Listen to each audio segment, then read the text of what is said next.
All right. We are back with another episode of Papa G's House. It's good to be back. Weekly, every Thursday at 7 p.m. It seems that is now the way we're going to do things from now on. But welcome to Papa G's House, everybody.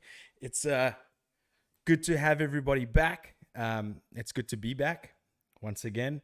But always a little bit of housekeeping notes. Please consider subscribing to the channel. Give the video a like if you like the content. And if you think a friend of yours would enjoy the content, send it on. Let's see what they think about it. Had an awesome discussion chat. Just a good old time with Brandon Pratt last week. So if you haven't checked the episode with Brandon Pratt from last week, be sure to go check that out. Lots of good stories about the Joburg metal scene and much more. And if you want to have a little bit of background information as to how an audio production company works, go check it out. It was good fun. Part 2 with Brandon Pratt is coming soon. So if you want to stay updated, check out Papa G's House podcast on YouTube. Check out Facebook, Instagram, Twitter, all that shit at Papa G's House. And I look forward to a healthy, happy relationship with you all. But without further ado, let's get this party started. I don't want to go anywhere else. I want to go to Papa G's House. Yeah, that's where we're going. Back in your lives, in your ears, and in your face. Welcome to another episode of Papa G's House. Episode 76. I really dig the fact that we're doing this whole like weekly vibe, I must say. I'm thoroughly enjoying the consistency, and I can't say that it's not without a bit of help. I've got my trusty producer man, the man that used to be in the chat. We have finally sorted out the audio, so we're not going to get any double audio or anything like that. Dude, what's up? What's happening? Yo, what's happening? Any echo there? I don't think so. Yeah, we sorted it out finally after 2 episodes. But you know what? You live and you learn. Every single time there's a hiccup in the road, we manage to jump over it. So I almost want to guarantee the listeners and the watchers of Papa G's House that we're going to have a great episode today. I've got a super exciting episode lined up. We've got a super hardworking, awesome band, hardcore band from Cape Town, Peasant, in the house tonight. We got Pieter and Keagan of Peasant, one of the hardest working bands in Cape Town as far as I'm concerned. You know, the guys that do everything. They do the merch, they do the vinyls, they do the CDs, they do every show they can do under the sun. They can do house parties when they do floor shows. It's an absolute privilege to have them on again, because I have had them on before they released their first album, Unrest. Their first album, there wasn't their first release. There was a bunch that came before that. But Unrest Eternal was released in 2019. I had Graham, Emmanuel, and Audrey on the show. And today, we're getting the other 2 members. We're getting Pieter and Keagan. So I'm looking forward to chatting to them about what's happening with them. Yeah. New, fresh EP in the works. Well, not in the works, done, booked, and ready to go. And some music videos and stuff. So we're going to check in with them.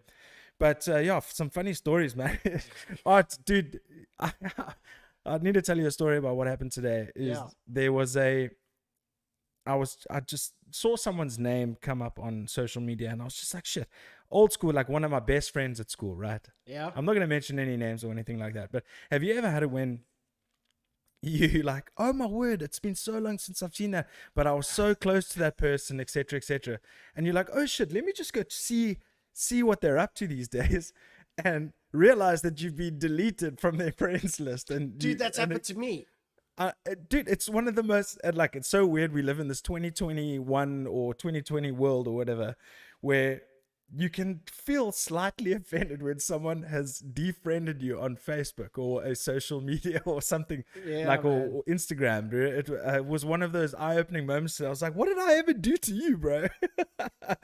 Yeah, it's crazy. Yeah, that happened to me as well. Like an old friend from high school that out of the blue, he was not in our friends list of any of our common friends. He just like kind of like dumped us all, and it was like, what's yeah, it's happening? like cheers, bye, whatever. Yeah. But it was like as a one-on-one. I was like, oh, like shit. Dude, also like last night I watched this TV show called Friday Night Dinner. It's this UK show with the one dude from IT Crowd. And last episode, the dad finds an old mate of his from when he was in college, and he was staying with two guys called Mike. And he thought it was the cool Mike that he invited over for dinner, but it was actually the Mike that everybody hated. Hey, hate's a strong word. He was a thief. Okay. So just quickly before we get into Peasant and all things Peasant, I'm really excited to chat to these guys. Any people in the chat that's saying what's up? Hey, Josh Grady saying what's up, my dude? Good to have you listening to the podcast. I've been losing heavily to him in golf recently, so we golf, know. eh? Yeah, we do PGA Tour 2K21. It's a competitive world out there, bro. But anyway, I'm not going to keep our guests waiting any longer. I really am looking forward to chatting to Pieter and Keagan of Peasant to get all the scoop on what's happening. Yeah, and I see Keagan running to his seat. Don't worry, it's all good. But ladies and gentlemen, without further ado, I'd like to introduce Pieter and Keagan of Peasant. Whoa, dudes, there we go. Super cool to have you on the show, man. What's up? Very cool. Thanks for having us. Yeah, dude. Yeah, for sure. I was saying, yeah, like I see a Tafel lager. Is that a Tafel and then a Castle Light? I love it. You know it, boy. Nice. Cheers, boys. It's good to see you, man. I wanted to say, first of all, Keagan, what happened to the Tash, dude? Hey, bro. I wanted to do it for a year solid without fucking any kind of maintenance, and I did that. I achieved the goal, and then I just wanted to like really enjoy a hamburger again, bro. Yeah, I see. Yeah, no, I can imagine you have to use a couple of napkins to get rid of all the mayonnaise and barbecue sauce. It's a labor of love, but yeah, it was fun, man. Okay, sick, dude. No, and yeah, no, it's quite crazy. I mean, that at one stage that thing was so majestic. It was beautiful. Hey, it may make a comeback sometime, but for now, I'm just enjoying, lots of food. Oh, yeah. I thought it could be used as a weapon. I called it Snore's hammer. Yeah, definitely, bro. Yeah, but and Pete, bro, I see you've been busy riffing it up and sharing some of your ideas online and stuff like that. How's the crazy year of 2020 leading into 21 been for you, man? It's been cool. I must say it's been off to a better start than 2020 for me personally, I think. Yeah, it's just cool. We've been working on so much of the band stuff for so long that now it's starting to like get wrapped up. So there's just a lot of that stuff in the chamber that we're ready to kind of roll with, which has made things a little better for me, I guess. But yeah, for sure. Yeah. Look, you seem like, yeah, carry on. Yeah, like, just like, hey, lockdown, I'll just like release 3 new fucking releases from 3 new bands or whatever the case is. Dude, it's crazy. I mean, it's something to look up to for sure. I mean, you just seem you've like always got your eye on the prize, but also putting a lot of passion into it. Because you did a number of other projects as well under different monikers as well, right? Yeah, so they were mostly all things that I kind of recorded at home for fun. That when lockdown came around and Peasant wasn't doing shows, I just decided, okay, cool. Why don't I just put it out for fun? There was the first thing that I put out was I think the Lion's Breath stuff that I did with Keagan from King and Constellation.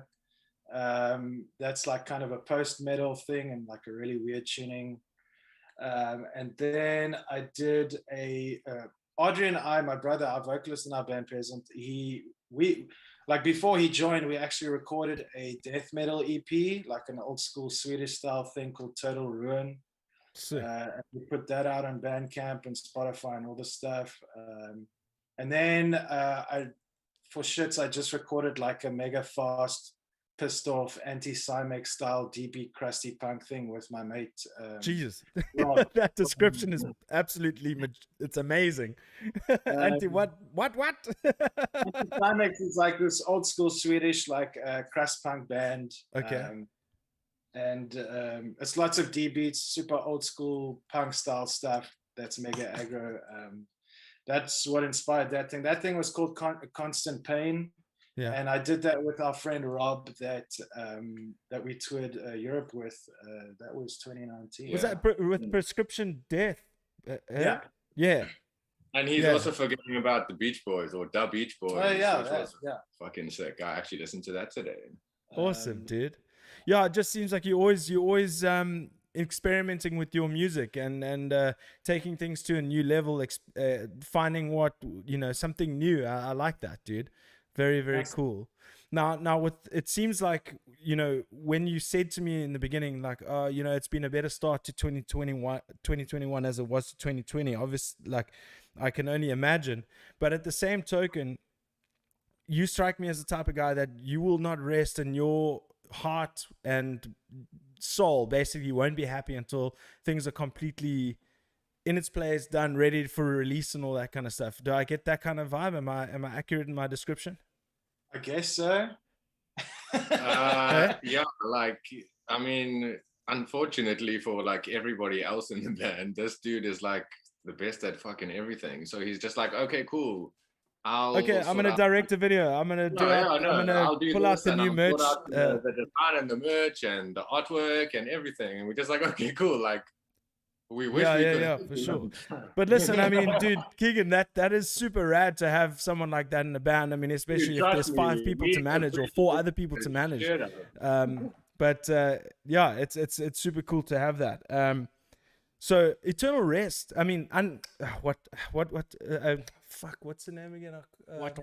Unrest Eternal. Sorry, man. Unrest Eternal. We were fucking blasting it like 2 minutes ago, and I can't remember the fucking name. That came out in 2019. I had the discussion with Emmanuel, Graham, and Audrey when they were here in studio, and it's lucky to have you guys here as well. But like, it's crazy that 2019. It feels like yesterday that shit was released, eh? Yeah, it's. I think the weird thing for us specifically with that record was that we had worked on the tunes for like a year long, and then we went into the recording, pressed the record, went on tour in Europe, and then came back home. So it almost feels like, I mean, it was quite a long time, but it almost feels like it happened in like a month or 3 rather than like a whole year, just because of how it worked out. But yeah, it's strange to think about, man. Like that was the last thing we put out.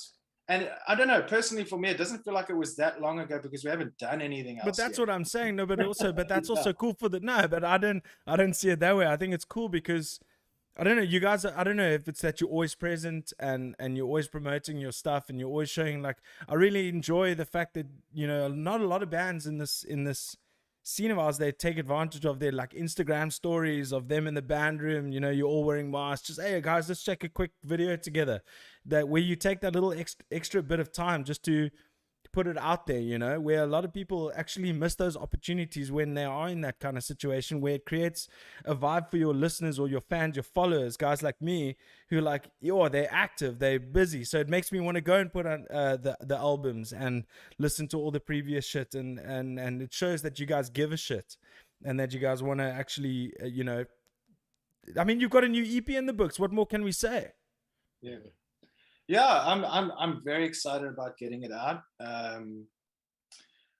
when we went into lockdown, that was just after Ramfest. Literally like March. the day after Ram. Jeez, Yeah. yeah, bro. I was there as well. Well, Trust me, Ramfest, it was the last greatest thing that ever happened in my life. Yeah.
All right, we back.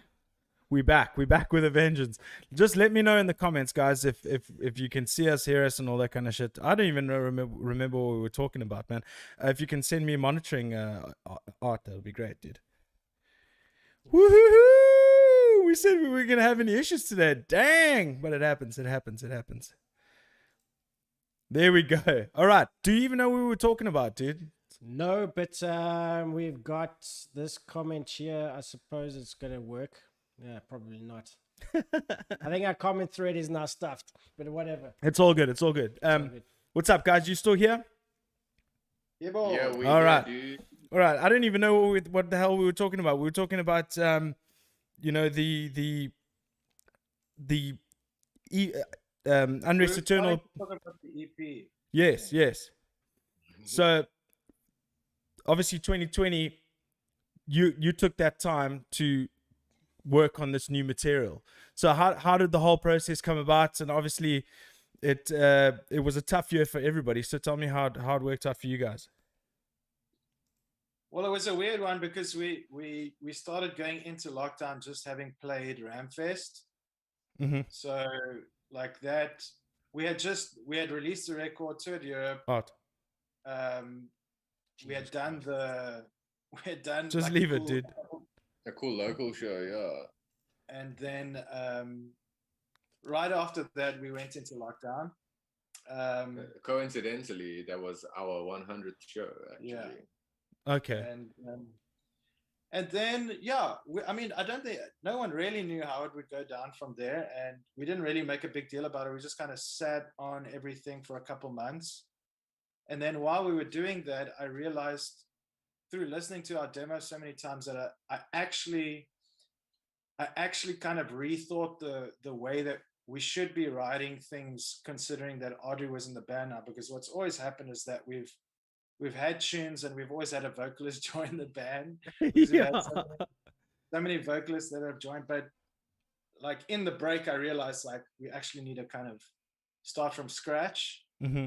In terms of how my songwriting goes and how we can really kind of make Audrey shine in the whole thing. Mm-hmm. And then we spent like, I just spent a couple months like redoing a bunch of demos and trying to make them as good as possible. And then we ended up picking 3 songs that are going to become this new EP called Kingdom.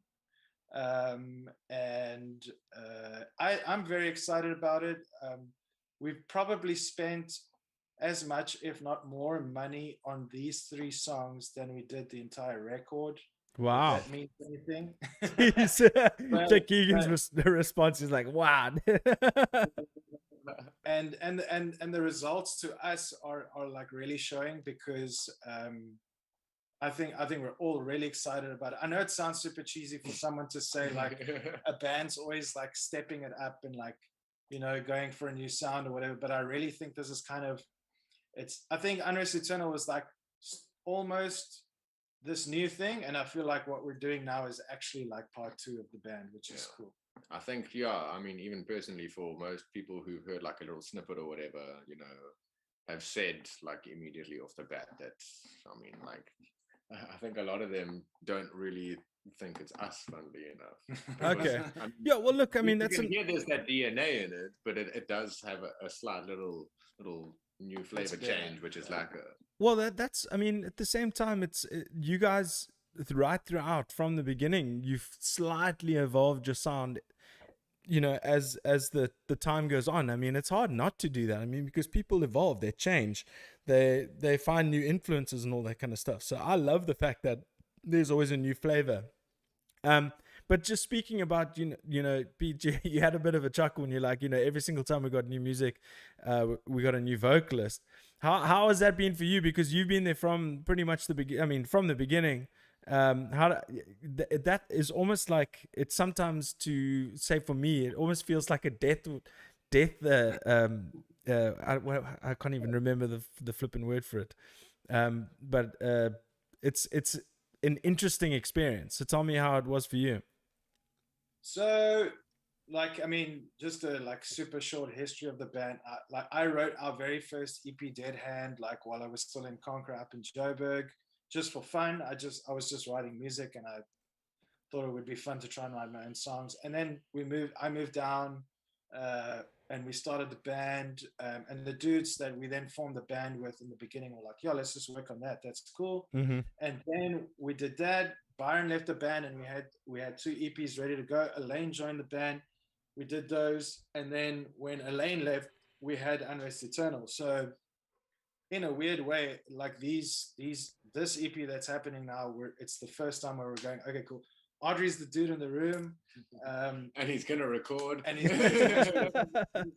like, we love and respect all the dudes that have been a part of Peasant from day one. Like, we would never be like where we're at right now if everybody didn't put their little bit in, which is cool. No, one of my favorite shows actually ever was when we played Mercury and we got Elaine and Byron to join us for some songs. So we did the Unrest Eternal release song. We got everyone, kind of all the vocalists to join on that, and everybody that's featured and stuff, which was super fun.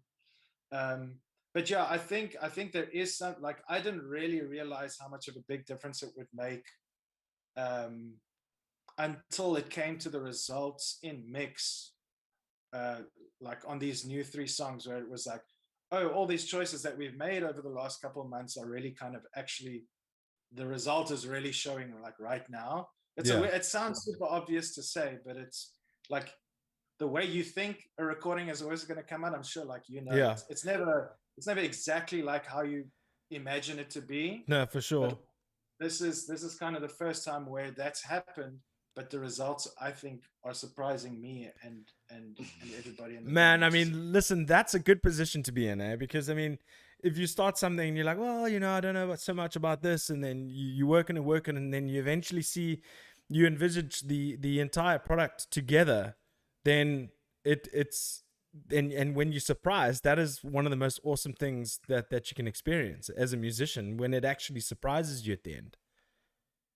Yeah, it's cool. Yeah, look, Pieter's he's definitely there for quality control. And like, just from a personal perspective, like, when I see that he's stoked on something, then I get like fucking excited. Nice, because then dude. I know it's gonna be amazing. You know? So, no, for sure. I dig that, dude. That's amazing. I actually, while we're at it, I saw a chat. I mean, Max, we got like a Max Lombard says, Max here, good to my boys, miss them lots. There we go. Nice. Yeah, we trying some new tricks at Papa G's house where we get, you know, the listeners involved during the interview. So basically, I'm going to take this opportunity to say, if you're in the chat, say what's up to the boys. Any questions that you want to ask them as well. Oh, nice shirt, Mr. Howard from Graham. What's up, dude? That's awesome. Oh, shit, I'm wearing my Peasant shirt. Yeah, I forgot. Nice one. He probably has the same one. So. Yeah, he's probably wearing it right now, dude. Yeah, I love it. Art actually told me before the show, I like it when you bring color. And I think the last time I wore this shirt on my podcast, someone else said, yellow's a good color on you. So it's one of my favorite t-shirts at the moment. So thanks, boys. Sweet. That's cool. Welcome to Papa Frick's. Come talk to me, brother. Come talk to me. But yeah, dudes, that's super cool. So you've just recently recorded or filmed a music video, and it seemed very intricate. It seemed like a lot of hard work. It seemed like it spanned multiple days. Tell me about that. Is that the title track of the EP? It actually is not. But we, for the very first time, at least from what I can think, we've actually like teamed up with a filmmaker slash director. Oh, Peter, you're done. I know him as well. Yeah. No, Henry is a Sonopu. No, wow, I'm totally blanking on his name right now. Henry, don't hate me, bro. It's Willie Feed. Henry Willie Uliffe, Feed. yeah, Okay, nice okay. dude. He's got a really rad Instagram called Iron Glacier Creative. Check it out. He's really Okay, good. for sure. That's awesome. So and how was that whole it's also for me, I can only imagine that to be a bonding experience between band members to show you all contributing to the same cause, and I can imagine it was a very festive couple of days, or especially when it wrapped. So how was it? Like, I've never been on a set or anything like that, so I'm very intrigued to hear how it went. Yeah, well, I mean, from our side, like, it's something that I actually kept, I guess, bringing up the whole weekend was like, I was really stoked on. I mean, we're obviously stepping it up in terms of getting someone in who knows what they're actually doing with a camera and shit like that. But we also all were like, lugging around furniture and helping like set up a whole bunch of shit. And it was cool to still see like everybody pulling their weight and like, still like working towards this thing, towards this common goal. With like as much chaos as we've had for anything in a while. For sure. Yeah, just from my Henry side, it was kept cool to saying, see. he was like, I don't understand why stuff is happening so fast. And then I was like, dude, if you go out on tour and you got to pitch up anywhere or leave or do something, there's like one dude just has to go, Yeah. and then shit happen. And it was cool to see, like, it got me pumped to hear him say that as well, because like we didn't even talk to each other about doing any of that stuff. It was just like, Yeah, this is how we roll. just dude. like It's the half mile. It's just how we Yeah. get shit done.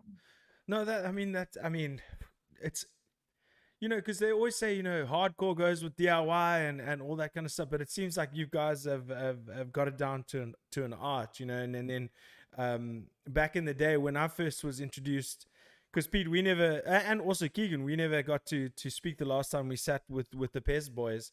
How like everybody kind of sticks together, and it's such a great community, and it just seems, also all the videos and stuff. It seems like there's such a camaraderie between the guys that's kind of like the hardcore culture. It's not so much it's not. I mean, it's always related to the music, but it's almost like a culture in itself as well.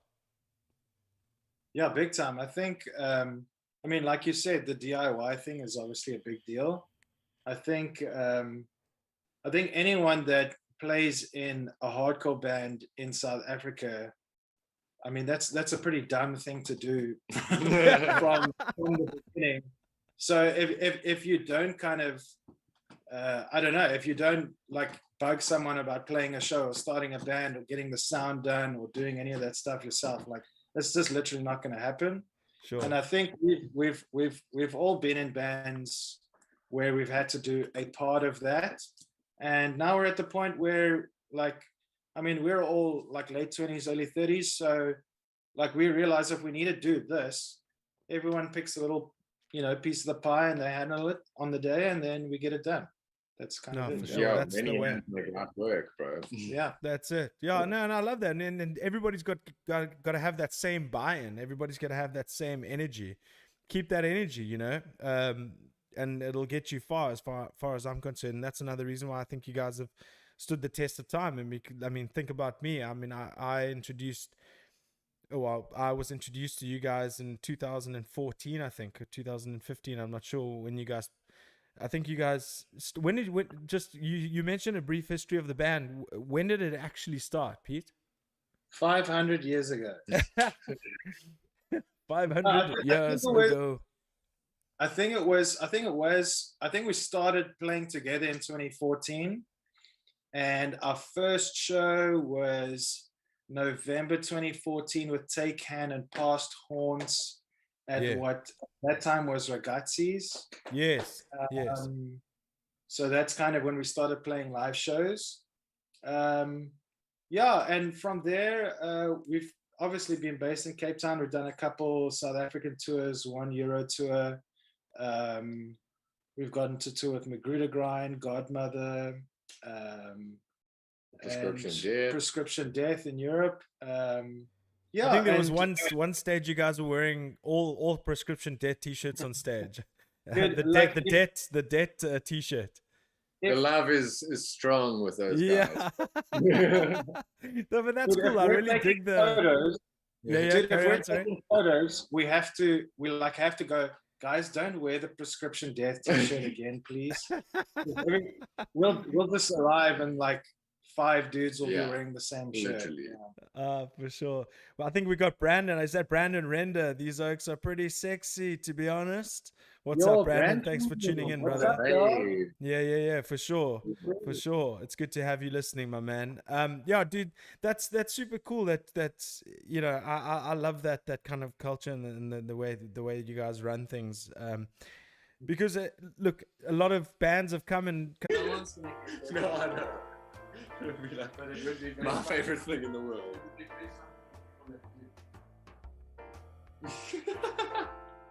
Pete, are you having a purse? Are you having a purse? I was going to say, grab me a beer.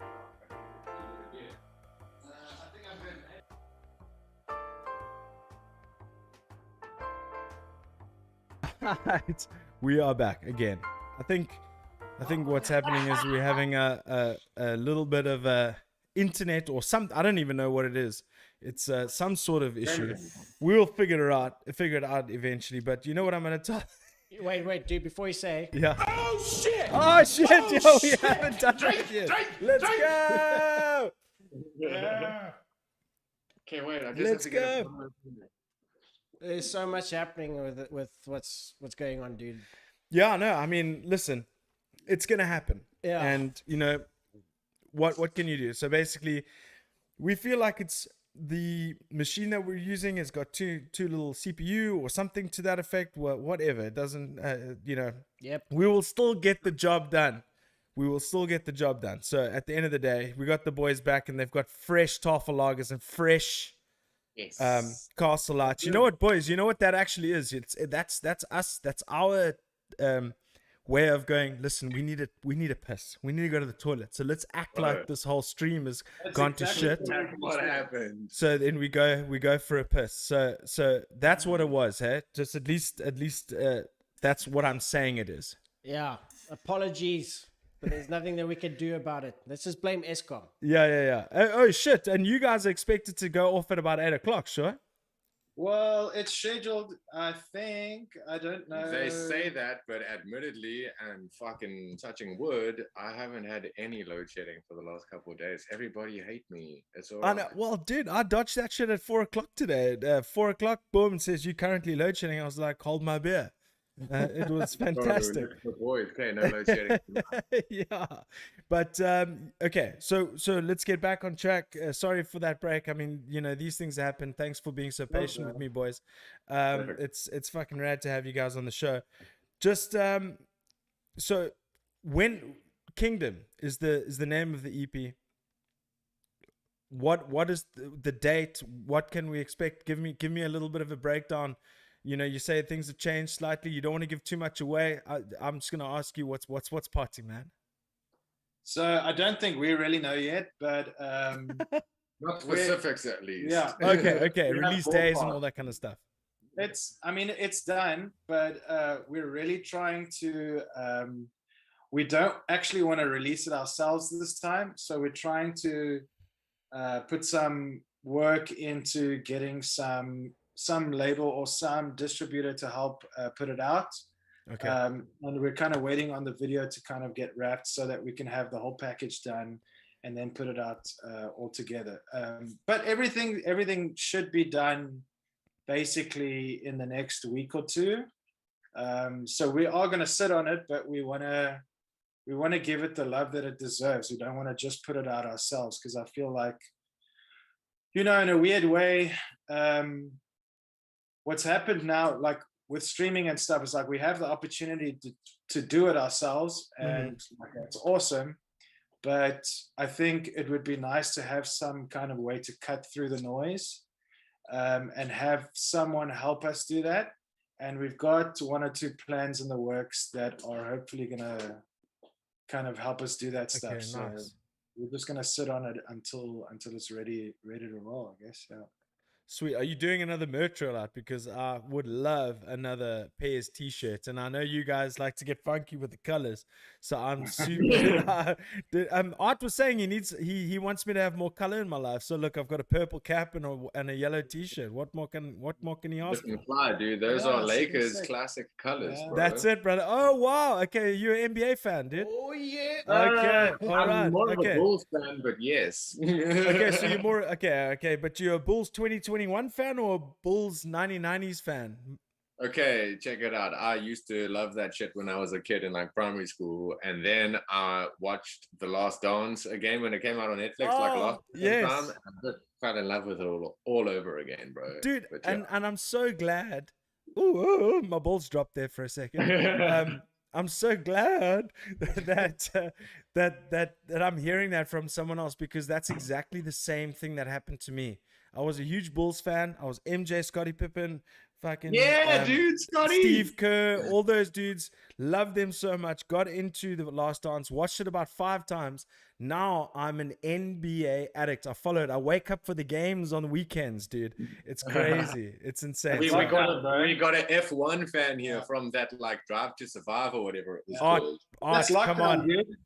This That's is Art's forte, is Formula One. This is the stuff that Art is. Dude, I binge watched that Drive to Survive out of nowhere. It blows my mind, dude. Have you watched And now- season 3 yet? Is that what you're talking about? No, that came out. Oh, didn't it season just 3 is coming come out. Isn't it coming out tomorrow? Yeah, it's coming out tomorrow. Can't wait. Yeah. Yeah, that's You see, amazing. That's how involved I am. I know. knows. Yeah, like, the only thing that I don't have like all my alerts blocked for on my phone is like the F1 app now, and it's so ridiculous because I haven't watched F1 in like at least 15 years, but now I'm Me obsessed. too, again. bro. Me too. Are we? Did we just become Lockdown, best dude. friends? Hell yeah, lockdown, dude. Like Yeah, you've dude. got these weird fascinations with shit that you like. Have no Yeah, relation- for sure, for I sure. love it. It's cool. It's I fascinating. tried it. You know what? I tried my best to find. You know, when you were saying, it's always that you always hear the same thing when you come out with a new album. And I said it's like an MMA fighter addressing the media every single time he's during fight week. He goes, "I'm in the best shape of my life. It's the best I've ever been," and all that kind of stuff. But I try to find some way to connect the dots. But hey, I couldn't. But yeah, it's amazing, dude. Dude, all I can say, Keagan, is Dallas Mavericks fan for life. Luka Doncic, MVP, baby. Check this Hey, out. dude, I'm about to blow your mind right now. Okay, I'm listening.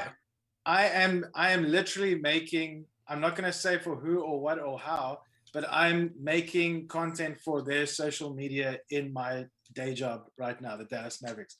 Luka Doncic, Bobo. Luka those dudes. Magic!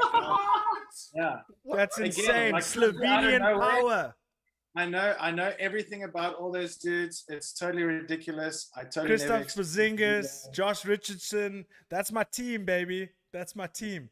But He anyway, always does this shit. He always does this shit. He was working on like, I think I can talk about it now because it came out already, but that Pepsi commercial, and he like Oh, had to wow. do this artwork for these footballers, and I fucking love fucking football. That's, And he dude, was just that's like, so "Oh, sick. I know all this shit about football now because I did this commercial."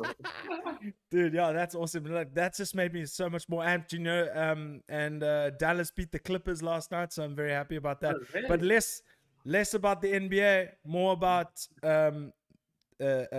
Peasant, dudes. I'm so Jake Brandon says, "What are sports?" Yeah, dude. Get familiar with the NBA. You'll love it. Yeah. They also got some great dress sense. I love it. He's a young pup, dude. He's gonna get to that valley mode, and he's gonna find a sport that he loves, and he's gonna remember this moment in his life. Yeah, Yes, yeah, exactly. Back has to start hurting again for you to like sports. Yeah. It's gonna happen. Yeah, definitely, dude. I can definitely vouch for that, man. Yeah, I mean, I literally tried to get on a skateboard the other day. My shins hurt. You got on a skateboard, dude. Well, I've got, yeah. I mean, I for a bit of exercise, but have you not seen the size of this belly? It's growing. Dude, I bought a skateboard and then a week later I had to sell it because my back couldn't take it. Yeah, I know. No, but I'm persevering, boys. I have to. But listen, so you don't know what's happening. You don't know when. I mean, in terms of exact release date, I like the fact that you're waiting on stuff. It creates a certain type of suspense for your listeners and all that kind of stuff and your fans. And I know it looks like it sounds funny, but you have fans, dude. You know. Well, trust us, we're also in that same sense of suspense right now, bro. Yeah, We just can't wait to drop that shit. Damien coming in the chat going, your yolks are sitting close. What's your temperature? It's always hot I love as it. I love it. hell. No, that's brilliant, dudes. So I'm super excited to hear super excited to hear the EP. I'm as anxious as anybody else. The EP Kingdom coming out soon with some video content. Dudes, can we make an arrangement where we can once release has happened, maybe a week or two later, you guys can come back on the show? Yeah, for sure, dude. Yeah, Yeah. dude. And hopefully we think, won't freeze up on you and need so many toilet breaks. Don't Yeah, no, worry. that'll be cool, dude. I think we've been quiet long enough to do a real like a media spam sesh. So it'll be cool Yeah, to look for up. sure. But listen, don't think about this as media. Think about this coming on for a little bit of chin Yeah, wag. proper. It's not an interview. It's just chopping it up with the boys. You know what I'm saying? Hey, we just literally spoke about Yeah. NBA and F1, homie. Yeah. Trust. Yeah, exactly. Any other sports that tickle your fancy, man? Yo, like I said, football, Keagan's dude. a big football guy. Liverpool. Okay, this you season, and Liverpool not doing doing pretty so well at good, the moment but because I those are saw still they not lost a few on the trot, eh? No, look, this season, not so lacquer, but we won the league last season, and I've been waiting like literally 30 years for that shit, so fuck yes. Okay, nice one. Josh Grady in the chat, my mate Roscoe, my mate Ross Weston, all my mates, barring one or two, are all Liverpool supporters. What is up with the Liverpool people that is so infectious? Are those guys all cool dudes? The Scousers. Those guys are all cool dudes, right? Yes, they are. Think of Darren Till, in my common opinion. thread. Darren The Till, common Davy thread. Grant, all my MMA favorite fighters are from Liverpool. You said tool. But dudes, thank you so much for joining the show. I mean, I don't even know. I mean, with those breaks in between, it just feels like we got a bit disjointed here and there. But all we can say is that you guys have been hard at work, been DIYing it up at it hard, and now you're looking to branch out a little bit. So tell me about the. I mean, I don't know if you can't give too much away, but you're obviously looking to go through some distribution label kind of sorts. Yeah, so I mean, our main goal is at the moment to tour Europe again. When and how that will happen, Oh in my future, goodness, dude! obviously up for discussion. Yeah, Through governments and shit. Yeah. You know, so it's I mean it's whack. Like we had a discussion about it last night. We're kind of approaching the situation as though it won't happen soon, just so because we don't want to wait for a year to go past and then be like, Sure. okay, this tour is going to happen, and then put out the music. So we're in this weird limbo zone when it comes to like releasing the music. But I think our best bet would to hook up. We kind of have contact with a couple labels that we're hoping to get in with. I don't want to say too much, but if failing that, we'll just pay for like a distribution deal probably. Mm-hmm. Yeah, it's weird. I think what's cool about where we're at right now is that we're kind of forced to do that rather than just rely on shows and merch and that kind of thing. Yeah. Because that's kind of how we've always operated. But if we if we make our music as good as it can be and we make the video as good as it should be, then, you know, hopefully it'll resonate with people on a level where that kind of stuff will get lined up. But also, I guess, testament to the fucking non-stop work ethic. Like literally this week at band practice, we pretty much decided on the next couple songs that we're gonna smash out, try and record, and see, you know, when we can get those bad boys out. So yeah, it's like it's non-stop. Well, I mean, that was basically my next question, is that are you guys still getting together in the jam rooms? Obviously doing your thing now, because strict restrictions have been lifted. You guys are able to get together. Kill City, unfortunately, closing. RIP. Like, yeah, I mean, we're getting George Van der Spey on the podcast in the next couple of weeks. We're going to talk about all of that, give an ode to Kill City, and talk about a lot of the memories and all that kind of stuff. So look forward to that. But yeah, Kill City, it's an institution. It still is, because I believe it'll come back at some stage. Under the same banner. That's how I'm going to pitch it to George. I'm going to say, listen, you're not closed. You're just saying goodbye for now. I would hope that is the case for a lot of the, you know, music institutions in the city at the moment, because from what it looks like, it just everything's kind of, you know, on the ropes right now. I think we've got when lockdown was around for, I think, about 5-6 months, we kind of made the decision to get our own space to practice in. I saw that. Purely because, the COVID, we didn't really know what was going to happen with the COVID thing, but also it's super handy to have your own space and leave your shit there and just do what you want to do. And you can practice whenever you want. Yeah, so we have a spot in the city that we use, and we leave our stuff there and we go in and jam and talk shit. And yeah, it's seeing as though the COVID spikes haven't been so hectic post-Jan, we've been getting together kind of regularly, weekly, to jam and to talk shit and to figure out what our next move is. Yeah, I mean, that's amazing. I mean, it just shows how close you guys are as a unit. You know, at the end of the day, I mean, do you guys all live close by together? Well, Audrey and Graham live together. So yes, I remember that. They came and fetched the crutches the one time. Yeah, but yeah, we all live within probably like 10-15 minutes of each other. But I mean, with this whole like lockdown crap that's happened with everything, I was actually back home in Durban for 5-6 months, and we still would have like band meetings every like week, 2 weeks, just to talk about things and plan things and make sure everyone still was like doing their thing and like on track and knew exactly what had to be done. And yeah, I mean, I think like even aside from like official like band talk and stuff, we pretty much talk crap on like the WhatsApp group. Like, I mean, that's the best there. Yes, I'm sure you know that kind of thing. Yeah, for sure. Like it's nonstop. But there's a difference between getting together in a chat and getting together in person, and actually putting on your strapping on your guitar, strapping on your bass, Keagan. And do you wait? I just need to ask you this question. You're a Dark Glass fan, aren't you?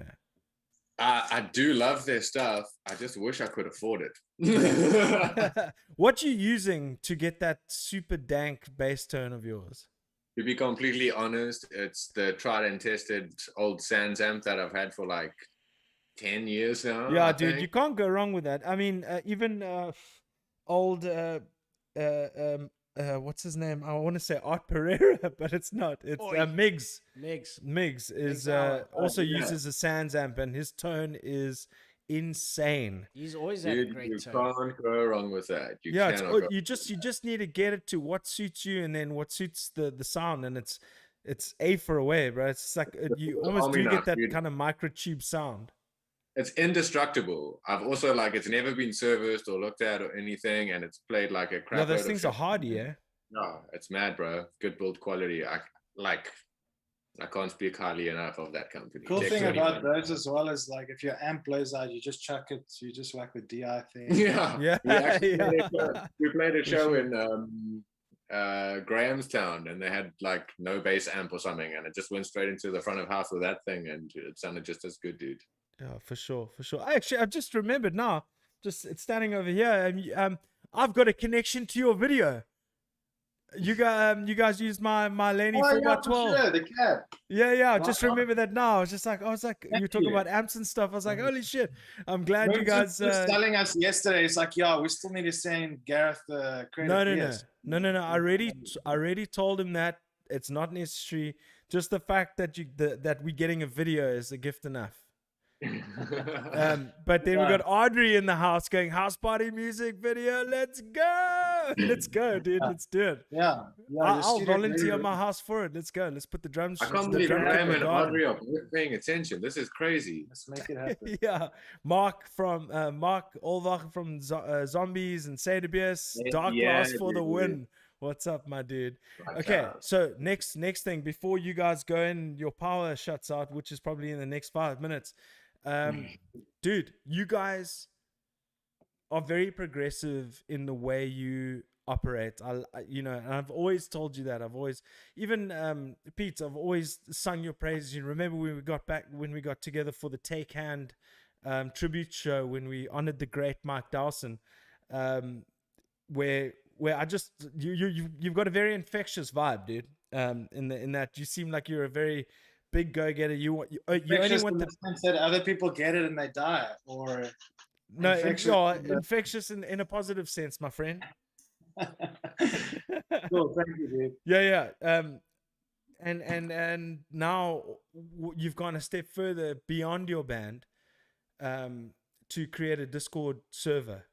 Oh, cool. Right on. Yeah. Yeah. And I think that's super cool. I've checked the thing out. I even, clapped a few shares there, even though it wasn't hardcore. I'm sorry. I'm going to, dude, just to get involved. If you're doing anything with the podcast, just drop it in there. Like, the more content, the more cool stuff that happens. Like, what's really cool about what I've seen so far is that through even without promoting the Instagram, the Cape Town Hardcore Instagram page, there's been a couple younger kids that I don't really know, that are just on there talking shit, and it's awesome because, again, that's exactly what's supposed to happen at shows. It might not be close to the real thing, but it's a nice way to connect with people and to communicate through music. So, by all means, I'm going to say it again. Check out Cape Town Hardcore on Instagram. The Discord link is right there. It's a bunch of stupid codey numbers that I'm never going to remember. So go to the Instagram page and check it out. It's fun, dude. There's a couple tabs to share music, to hook up and play games. Yeah, there's a general discussion. Like, it's local bands, band recommendations. Yeah, it's again, I just think it would be so cool to try and build that even before shows come back again, so that, if there is this cool community that happens online, we can kind of go, cool, shit's really back now. Let's go and do this thing. I mean, you even shared a hardcore podcast that I really enjoyed watching what I saw, and you're creating and you're creating awareness of what is out there for the genre and all that kind of stuff. So I really dig it. It's almost like when I saw the invite and I was like, cool, I'm gonna go check this out, and then I started interacting, commenting, getting call me you bloody emojis on the things, and because that doesn't mean shaka, bro. It means call me now. Did you understand? So I'm gonna because I assumed it's a shaka. It's like, call me, baby. Yeah. So I was born in Durban. Like, I'm from this stupid Keagan gets it because hey, bro, as well. But, Parklands Hospital, baby. I do that. Like, a lot of the time, people are like, "Bro, do you want me to call you right now?" Like, what's going on? I'm like, "No, dude." Yeah. No, but it's just strange for Discord. It's like usually that shaka I wear. I'm from Durban, North Beach. I wear. Yeah, you should do it in your work Discord and see how that goes. Yeah, bro. Yeah, I lived in the KZN until I was 9 years old, bro. Oh, right on. Where were you? Never wore a shirt and moved to Cape Town. Got fat, never not wore a shirt. Were you born there? Yeah, I was born in Parklands Hospital, and Oh, I no. lived in Westville, Durban North, and then geez, bro, I lived Nice, in bro. Pinetown as well, bro. Back in the day when it Yeah, was Yeah. still around. so yeah, my hood was New Germany, Pinetown. Yeah, that was Yeah, cool. yeah, yeah, bro. Fuck, I went to Lyndhurst Primary. Oh snap, man. Did you also go there? No. I went to New Germany. Like Okay. we were there till I was about 12. Keagan was there until he was about 300. Yeah. Good But 50 years back. yeah, we're actually both OG Durban dudes. Okay, yeah, no, okay. Likewise, when I left, I lived in a Manners Road, Pinetown. It was near to Sunlam Centrum, in between where Yeah. the railway station So was. you and all were that kind of super shit. cool. Yeah, dude. You didn't have to get into a car to go have fun. You could walk there. Yeah. But then Donald. every single time I went back to Durban, and this is why I was like, oh my gosh, you're from New Germany, Pinetown. I went to school in New Germany. My sisters went to school in Pinetown. I lived in Pinetown, right there by Sandham Centrum, in Manners Road there. And it was the weirdest thing because when I went back to Durban, many moons later, they were like, "Yes, bro, you lived in Pinetown. Are you fucking mad?" And then I saw a meme the other day. And I hope any of the listeners don't live in Pinetown, because I saw a meme the other day. They're like, Pinetown's is changing its name because it's just a shithole. But listen, I don't live there. I haven't been there in many moons. So I wouldn't. The last time I went there, I had a chick whose brother went to Voortrekker High School in Peter Maritzburg. They played Pinetown, and I went down to the Pinetown fields, and I thought it was legit. Pinetown High had some pretty cool facilities, man. So whatever. Yeah, bro. Yeah. Anyway, dudes, I think it's so cool that you started that Discord. I think everybody needs to check it out. Go to Cape Town Hardcore's Instagram. It's link in bio. Check it out. Must admit, dudes, you guys were the first guys where I've actually started messing with the Instagram stories, and it ends up becoming a bit of a fun battle. It's like, you mentioned Peasant mentioned your story, share to your story. So I'm enjoying that shit. I'm a bit older these days, so I don't really know how that stuff works, but hopefully it's worked out for the podcast. But guys, thank you so much for joining the show. I couldn't be more Thank you. appreciative. And like from our side, like I mean, I definitely watched a couple of the episodes way back in the day when you were first starting out, and to see where you're at right now and the quality that you guys are kind of putting out, it's awesome. Yeah, like to have this kind of thing in our city and in our country is actually kind of a big deal for people like us in the underground thing. That's a really Getting, cool getting the DIY thing, it's super cool. And yeah, again, thank you so much for having us. Yes. I really appreciate that, man. That's actually given me a few goosebumps there, man. I really appreciate. I take that shit to heart now, and I take it personally. So, at the end of the day, the honor is mine having you guys on the show. You guys keep creating what you're creating because it's good stuff, and you guys are standing the test of time. Please send my. There's my balls dropping in. Please, send my regards to Graham, Emmanuel, and Audrey. I know Audrey's in the chat. Love you, boy. Love you. I love you, guy. But I can't wait to see you guys in person again, performing, doing what you do best. I mean, your guys' show at Ramfest was electric. I couldn't tell you enough that I'm so proud that you guys are a Cape Town representative, South African representative band, because you really put on a great show, and I can't wait to see you guys again. But keep working at it. Can't wait to see you again. Good luck for the release of the EP. I hope everything goes smoothly. And hell yeah, dudes. Pieter and Keagan of Peasant. Looking forward to seeing you guys again. Sweet brother. That's Pieter and Keagan of Peasant. Fuck yeah, man. What did you? They're such cool guys. I enjoy it, eh? Yeah, dude, it was a lot of fun. It was a lot of fun. Yeah. It's cool that they're trying to look at new things like Discord, and trying to interact with people of the same nature, the same mind, the same I just dig it. It's like a culture. What do you think, Art? I definitely think so, yes.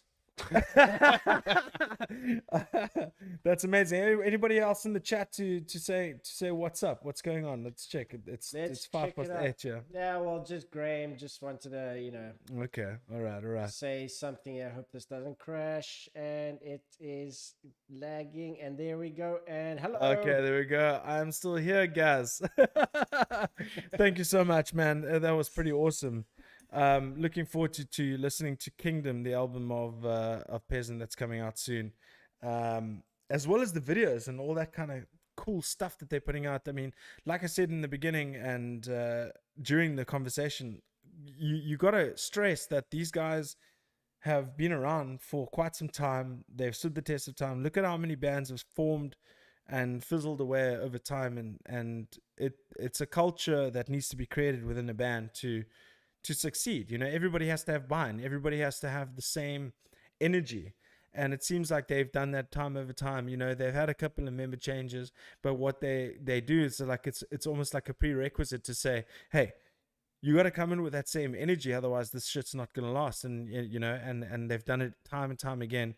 So I'm really looking forward to the new release. And then what, they also don't wait too long between releases. I mean, even though I said Unrest Eternal felt like it came out yesterday, it's because they're keeping everybody informed on what's going on in their lives and keeping the social media vibe alive. Guys who really know how to do it. So I'm really excited for them, and can't wait to see them on a big stage like Ramfest again. Oh, dude, their set at Ramfest was just so killer. Was killer. Yes. Yes. Loved it. I mean, Loved it. I was playing that night, and I think we finished our set just before them. Yeah, I was watching you guys, and then I went up on stage to play bongos And I with was you just guys, like- and then Yeah. I ran to go and watch them, and then I was like psyched for my set. Like, it was Yeah, such a rad. it's a vibe, right? It's a vibe cool. because they come with some like super rad groovy bits, and then they've got the super thrashy bits, and they give you a little taste of everything. And then obviously you've got Audrey in front, who just brings all the energy in the world as a vocalist, and he spreads himself right throughout the stage. It's just a great performance. And then you've got animated Graham at the back, Yeah. who does this thing, and then you I got love Graham. super He's cool. nice Emmanuel, who's always just so polite but does this thing on stage. And yeah, dude, it's fucking rad. I really am a big fan of Peasant, and I will forever be for many years to come. So I miss gigs so much. Yes, Yeah. Ross, I agree. Yes, dude, Ross Shardlow, bro, you're a legend. I miss gigs so much myself. And we got some good news. What's up? No echo, so much better. Okay, well, no echo, so much better. I think that's great, but we also need to Yes. wish Carolyn de Greef or Hey. Bayer de Greef a happy birthday. I mean, we got to say that you're in trouble, Art. I'm in big trouble. You're in big trouble because you know what? It's her birthday today, Art. Yes, it's her birthday today, but it's okay. Okay. So I hope you're going to treat her hard tomorrow. Oh, are you in trouble now? Did I say something out of turn? I'm so sorry. Oh, that's hilarious. You can treat her I hard. see that Peasant Oaks are still in there listening to the vibe. That's brilliant. Yeah. Yeah, dude. So yeah, wishing Carolyn a happy birthday. I'm very, very many happy returns to you. And I'm sure Art is gonna spoil you tomorrow. He's definitely gonna spoil you. Yeah, let's talk shit. Fuck it, let's go. Hey, how about we bring the guys back Let's up do it. then? Let's eh? do it. Did the listeners hear that? No, they didn't. Hey guys, welcome back. Yeah, dude. Fuck it. Let's talk some shit, man. Power's Your power. on. Okay. So Does anybody in the chat want to ask us something? yeah, let's hit the chat. Well, There- Graham, Audrey, and all those dudes in the chat. Here's quickly. a comment Graham from and you Ari guys. are going to ask us questions, and that's it, bro. Pila. Oh my god, Fricky, get out of the chat if you're not gonna add anything bloody. No, Fricky, Ricky, ask us a question, man. There was actually Don't call a me discussion happening in the chat about getting bands playing, and it was between who was it? It was between Brandon, and it was between a few people just wanting to have bands up in Joburg and all that stuff. Yeah, I mean, geez, like, traveling to person- Joburg. I You mean, can pretend I live in Cape Town, he says. yeah, I mean, okay, I tell you what. There's been a lot of bands, dudes, that have been doing a lot of. Gareth knows the size of my. Oh, dude, This is absolutely true. Fricky says, Gareth knows the size of my yard and living room. I'll host a metal show anytime. And dude, that's no joke. Fricky lives out in Stellenbosch. Let's go. Let's chill, And it's literally like a farm. And dude, okay, let me give you a quick synopsis on what happened.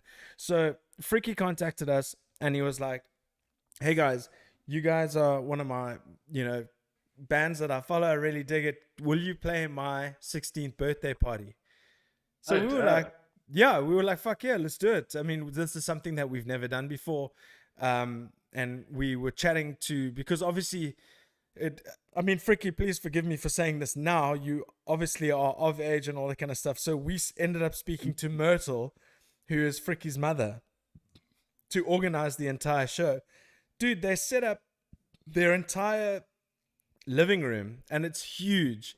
And we set up our entire rig with PA system, the whole bang shoot. And we played a show in his living room to him and like 10 of his friends.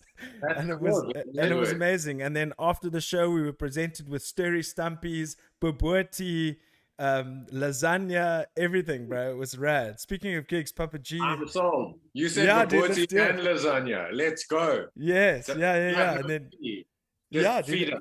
but his mother was so accommodating and we got literally everything we wanted. We didn't have to break down.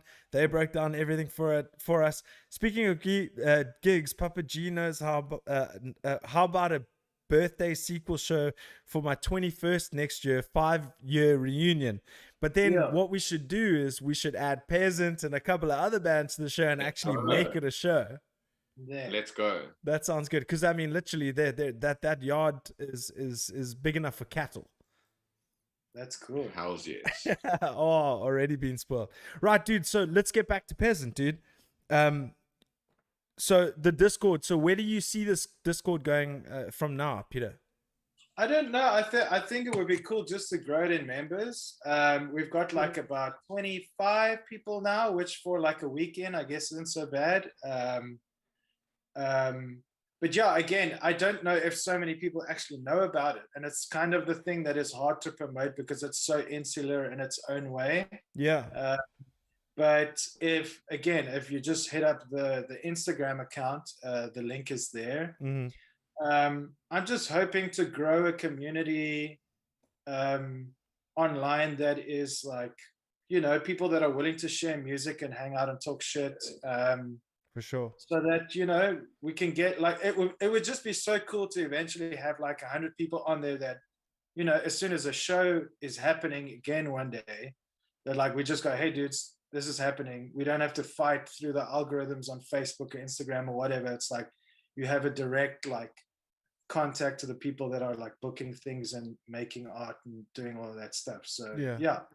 I just think it's a really, really solid idea, dude. I just really think it's the first time I ever discovered Discord, it's not like something that I was ever interested in, but then I've obviously got my certain personalities who I follow on YouTube. So I discovered Ola England many years ago, obviously, and he started a Discord server, and he does a lot of interactions between. It's even when I got the invite for you, he's like, active on there. Yeah, dude. He's got members. He's got paid members. The whole bang shoot. It's quite intricate, that whole Discord community. I haven't quite figured it out, so I don't really know what to do. But it's almost like if I've got a podcast, I should have a Discord. Yeah, I guess it wouldn't be a bad idea. I mean, I think like what's nice about something like that is that you can always have, like, Keagan's always dropping tunes that he's listening to in our Discord, and if for instance you had one for your podcast, it could be a talking point for another band or something that you might find relatable. I found some local stuff today that I had absolutely no clue about. Is it on YouTube? I think it was on YouTube actually. Yeah, a dude dropped a link on the Discord in the new music thing, releases. Nice. So go there and listen to it. It was good shit. Sick. I Yeah, I love that. So well for them as well. Well, since I got that invite, I've actually downloaded Discord on my phone and I get all the notifications because I've only got 2 Discord servers that I follow. It's you guys, the Cape Town Hardcore, and Metal for Africa. I mean, they had a whole. I mean, I was unfortunately not able to make it, but you see, they're doing like a whole St. Patty's Day vibe on last night, and they did a quiz. You know what? Actually, for the listeners, go check out Meta for Africa, or go check out the Discord and see what because I think all that kind of stuff like stays up, right? Shout out to Pat. Yeah, dude, absolutely, and shout out to Claire as well, because I think she was the driving force behind that, and I think that's so cool to be able to create like some sort of community vibe within, the small, because it's a small world. We live in a small, scene. It's smallish. I mean, I don't want to call it small and like, it's a fine line between belittling someone and saying something and saying it's small. It's still definitely a subculture, it's not 100%. like a popular thing here by any means. Yeah. Dude, it's awesome. And so, I mean, listen, you haven't been active there in the last day or two, eh, Pete? What's going on? What do you mean? I'm just kidding. Right on. Come, you admin, bro. You must be there every day. No, I'm only joking. Work kind of took over for the last day or two, but what Too I busy usually with the Dallas Mavericks. Yeah. No, like legit, like for real. Yeah. But I think like my whole thing is like I actually mute it during the day just because I need to concentrate on. So I use Discord for work as well, which is why it's convenient to just like have the. Okay, just to click on a thumbnail there. But during the day, if it's super busy, I'll mute it, and then at 5 o'clock I'll go on and see like who's doing what. Or if someone's suggesting tunes, I'll totally go and check it out. And like it's just something so simple as like someone suggesting some music and then someone else saying that it's cool or it sucks or whatever. It's like for sure. It's the same kind of. It's like how 90% of bands start. Yeah, guaranteed. Yeah, I love this band. Me too. Let's start a fucking band. Cool. It's like if I was growing up and I didn't know how to go to shows, and I knew that there was some way that I could connect into all of that information somehow, that made me feel like I was part of a community. It would, I don't know, I think it would validate my kind of want for all of that stuff. So I hope that, I think that the Discord kid, like for people in our generation, is a little weird, but I think for kids younger than us, it's totally like in their lane. So I'm hoping to just kind of grow that a little bit more, so that it's for sure. I've got it open right now. I'm actually looking at the guy. I'm looking for that dude that he sent something, because I hadn't and there's a very cool section called live clips where everybody's just uploaded live clips of their favorite. Listen, that's Peasant, the road, baby. It's just like we might get copyright strike. Oh shit! I'm sorry. But there was this one guy who's like, I've just moved to Cape Town. Faree D96. Hey everyone, my name is Daniel. I moved to Cape Town 2 months ago, and my band No Handshake is looking for a new singer. Earlier this month we had 3,000. So it's like guys who are like willing to connect and people that we would never have known before catching on to this kind of stuff. It's amazing, dude. But I mean, it's also just a really cool way and like a really cool platform for it. I mean, when we were like lighties, like some dude was like, hey bro, do you want to like play in my band? And you're like, cool, what do you sound like? And they had to like kind of like verbally try and explain the stuff. Yeah. Recordings, and you just have to like go to like the little jam or whatever and check it out. Like there's like a link posted to like the polished thing, bro. And you can kind of be like, okay, like this is my vibe. This isn't really my vibe, but it's like there for you to like learn the song and shit already. Like how convenient is that? So it's like Discord's kind of replaced the Gumtree. Yeah. Because well, I mean, imagine we could get to the point where like Discord could replace like fucking Facebook and all that other shit. Because like Oh, Yeah. please, Amen, God, brother. Fuck yes. Amen. Yes, to yes, me, yes, yes. to me, yes, that's yes, the weird yes, thing yes, about yes. now. It's like, yeah, you can make a Facebook group and you can, I don't know, like the Instagram thing. I think is probably better, but it's for me like if someone's on your Discord, it's because they want to hear from you or they want to be Yeah. part of like an actual community. It's not Totally. like it's not someone buying into something or liking something because they want to look or think that they're cool or some. I don't know. You know, like you if you're on a Discord server and you're not active, then you're kind of just wasting your time. Yeah, So exactly. You've got to be it's- active. You got to put the work in to get the results.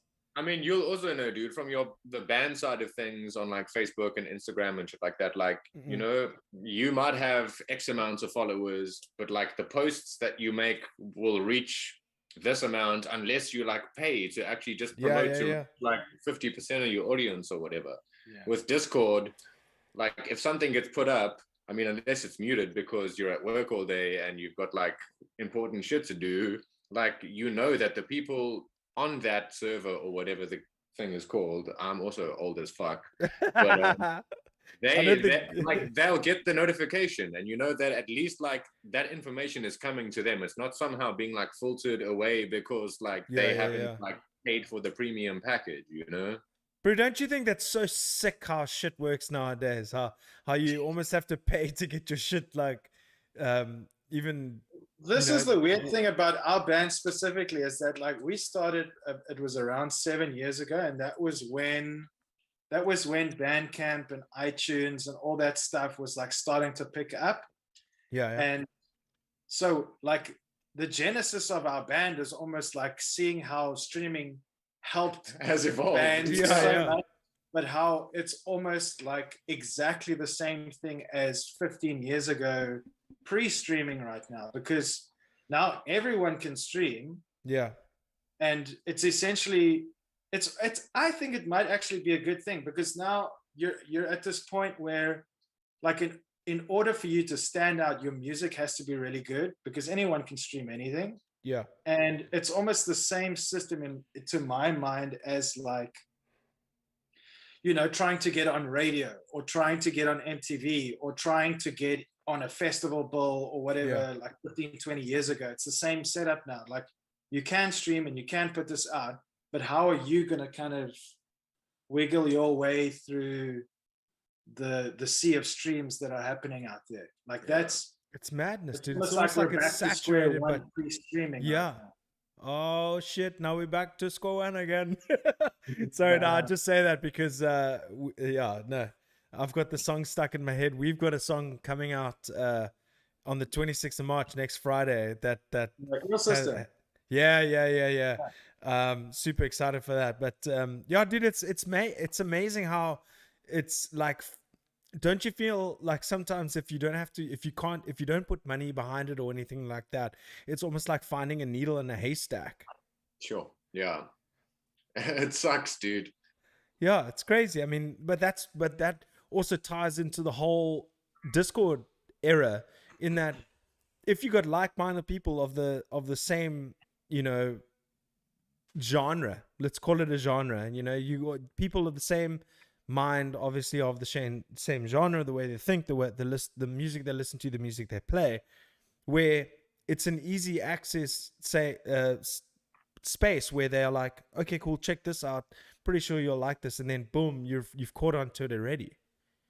Yeah, but it's also like a convenient way to sort of categorize a whole bunch of things. So like, you know, if today you don't necessarily feel like checking out like the music suggestions or whatever the case is, you just want to talk crap with somebody, like you don't have to like go onto like the feed and like scroll all the way to like the one place where you want to find like a comment or whatever. It's like, cool, I'm in this like room or whatever the things are called, and I'm like just engaging with this sort of portion of it. I don't have to like filter out the noise again to find what I want. But at the same time, for people who are not familiar with something like that, it can be quite overwhelming. You know, like I got the Metal for Africa thing. I logged in. I was like, cool, I'm going to check it out as an observer. I clicked the room. All of a sudden, there I was in my glory with my bloody, I was shaking a bloody drink, and then my camera was on, my my everything was on. They could hear me. They're like, "Hey, what's up, G?" And I'm like, "Oh shit, can you see me?" So it was quite strange. But then again, obviously, I've learned now how to deal with Discord. You got that nice studio, bro. You got to show it off, man. Yeah, dude. Yeah, man. Thanks a lot. We've come a long way. Man. Yeah, it's been crazy. But also all thanks to my man Archer, the man who used to be in the chat, the man who is now on the controls. I'm very stoked to have him around, and you know, he's brought a lot of solutions. I mean, look at this framing we've got here, boys. I mean, yes, it's amazing. But yeah, it's good. Look, dudes, hardcore. Like I'm even in the. I've never been a guitarist that can solo. I'm always a groove. I like to create groovy riffs. I like to create like you know, I'm almost of the pop, the punk culture, in that I like to like palm muted fast riffs and all that kind of stuff. I think I need to start. I want to start a hardcore outfit, dude. Just Why not? Do it, bro. Why not? Yeah. Because I mean, you know, the metalcore and it for me it got quite hard towards the end, and Atlantic South is no more. So you know, I need to obviously keeping the Ill System vibe going, but definitely what you guys play is something that I would envisage like writing. It's like the same type of. I listened to Life's End today. I was like, dude, that could be a Gareth riff. Yes, man. No, like I'm not saying, you know, like I'm not saying, yeah, that's my riff, bro.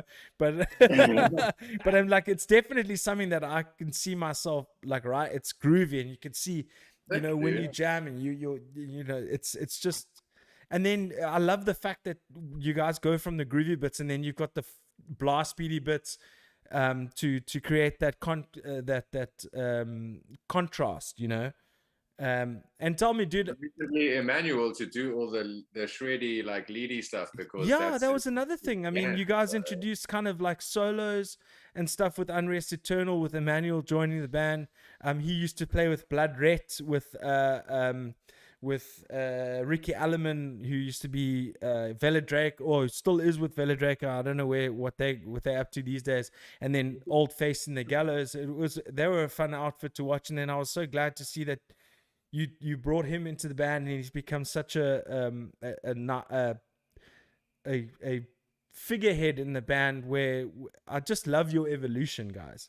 No, he can actually play guitar. That's the So, but I mean, I can imagine it. You will basically come up with the main like rhythm section, the groove, and then he'll come put the tasty leads, or do you guys swap and change? Does he come with riffs and stuff? Obviously it's very different when you've got a guitarist that's been there from the beginning, and then there's a guitarist that comes a little bit later on down the line. I can imagine there to be some sort of teething period that gets you to the place where you are today. So with that stuff, with Unrest Eternal, like we had basically had the whole record written pretty much before he had joined the band. But there were also definitely moments where I knew they totally needed solos on them. Yeah. And I couldn't do that because I suck. No, listen. Can I stop you there? And you can carry on that what you're saying there is I heard a very, very interesting quote from someone, is that everybody has their own relationship with their instrument. It doesn't mean you're good, doesn't mean you're bad.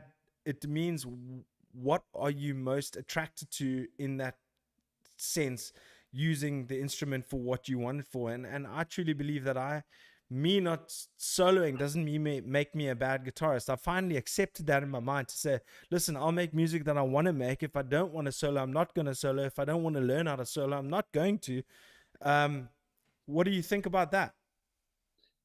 I mean, for me personally, that was kind of the main reason. Well, one of the big reasons that excited me about hardcore was that, like, so when, like, I always grew up listening to my parents' music, which was a lot of blues music and stuff like Led Zeppelin, Black Sabbath, Deep Purple, Thin Lizzy, and like the natural progression for me going into heavy music was stuff like Metallica and Slayer and Sepultura and that whole thing, and like it excited me so much but I was 16 and super lazy, so I never wanted to learn Yeah. like the super crazy stuff that actually excited me. So like hardcore was a really cool way to get into heavy music that was kind of more accessible for me, because it had this punk thing, but it had a bigger, harder, heavier energy that excited me more than something like punk. But it also had like, I guess a bigger umbrella in terms of what you could sound like and still technically, fall under the label of a hardcore band. Like you can be really fucking noisy and fast and abrasive, or you can be slightly slower and melodic, as long as I guess certain things are happening or whatever. But yeah, you could go and watch technically a hardcore bill for the evening and see 4 quite different bands that still sort of identify under the label of a hardcore band.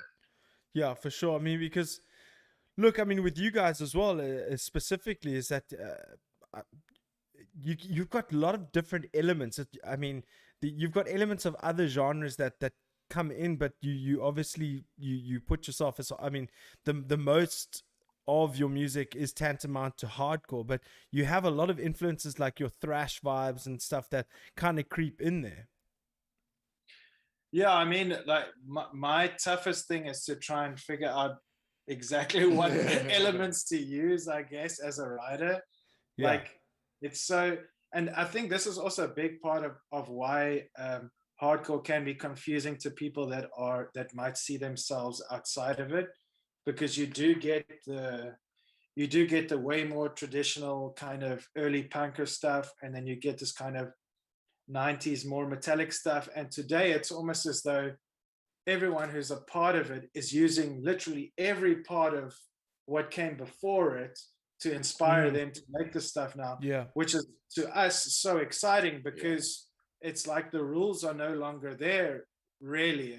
It's like, it's strange. It's something that excites me, because like it's almost as though you have this box and there are so many things happening out in this box, but if you just push just outside of the box, then that's always when something interesting happens. Like with regardless of what your sound is within hardcore, if you're like more a punker band that one day just decides to write like a thrash riff, then everyone's like, oh my god, dude, that's sick. Like there's so much of that kind of thing that happens within the genre because of the way that, and I'm going to say it, it's almost the way that people limit themselves within the genre that actually breeds like a more interesting form of creativity compared to what I think happens in,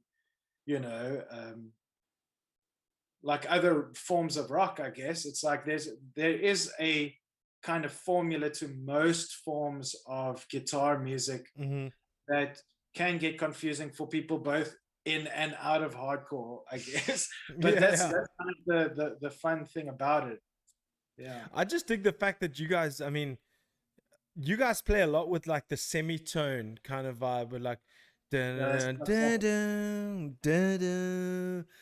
it's I just dig that about you guys, is you guys fuck with the semitone quite a lot, and I dig it. And it just gives you a little bit of a darkness to the sound as well. But if you listen to it, like say from a metalcore point of view, like I naturally I'm usually, I don't like to, because metalcore gets a bad rap, you know this, where that but you guys have certain elements that from a metalcore perspective, you'd be like, oh, that could fit in a metalcore song. But then you totally switch it up on people and they're like, oh shit, well that went from metalcore to straight hardcore to straight blast beat thrash, And I like the way, especially in Unrest Eternal, where you start with Life's End, then you go to Sirens, and then ba ba ba ba ba ba, and then it almost gets faster as you go down the line. Do I have an accurate description of what happened there? No, totally. It's the first thing, like even before I joined the band, like when I saw them play live, I was like, yo, like I also dig that sort of like semi-tonal, like slightly like darker, more like evilly sound vibe that was going on.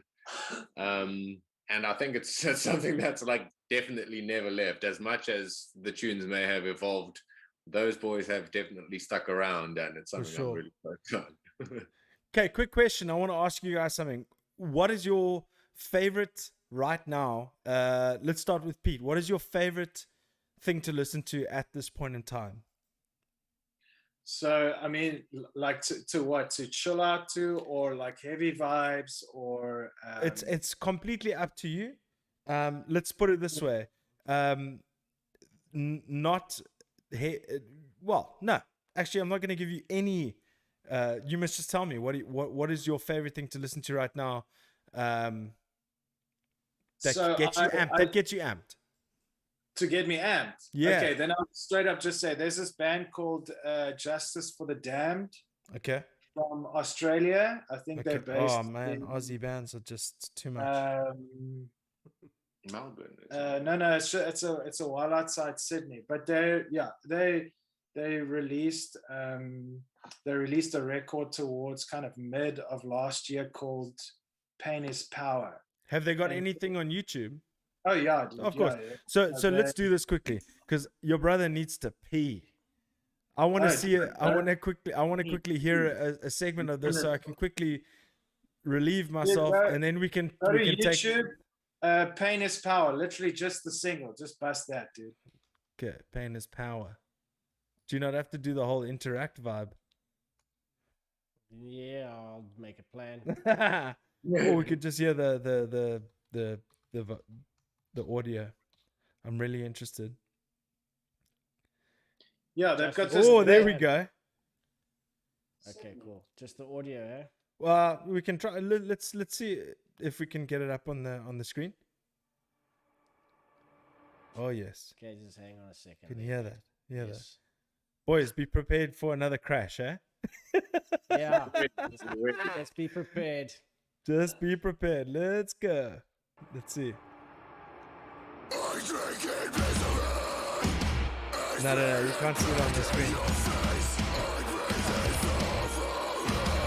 No, don't worry about it. Yeah, well, that record's pretty cool. That's a really good example. There we go. There we go. All right. We're probably gonna get beaten with the copyright. Yeah, well, you know, Oh, really? let's That's see what fine. happens. Don't do the alt tab, dude. Please. Jesus. That's killing me. Wait, and then wait. Oh, shit. Yeah, alt tab, please, no more alt tab. All right. Let's hear that shit. I want to hear it. Okay, cool. And then take my camera off. Okay. Yeah, we're gonna have a bathroom break too. Yeah. Let's go. Take us into it, Pete. I'm gonna So take you. they're just like I guess a lot of people will call it like HM2 hardcore. So it's like, but they've got lots of metalcore going on. They've got lots of kind of slammy stuff, lots of traditional death metal. To me, they're just like a mega fresh. They're like a breath of fresh air in Sick. terms of like underground music. They're kind of using a lot of different elements in a way that I haven't really heard being done before. That gets me super pumped. So yeah. Fuck yeah, dude. Let's listen to it. Let's go, baby. There you go with that fucking alt tab again. I might have to cut off your left hand. Beat me over the head. Might have to cut off your left hand. Fuck's sakes. This is a disaster, This right? is Yeah. a disaster. Okay. Disaster. Maybe Fuck open again. another fucking guy. Come on, dude. There you go. There's the intro.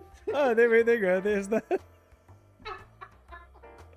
Come on, man. You can do it. You can do it, dude. Dude, I don't know You where can it's do gone it. No, ignore that. Open new one. No, it's not gonna happen.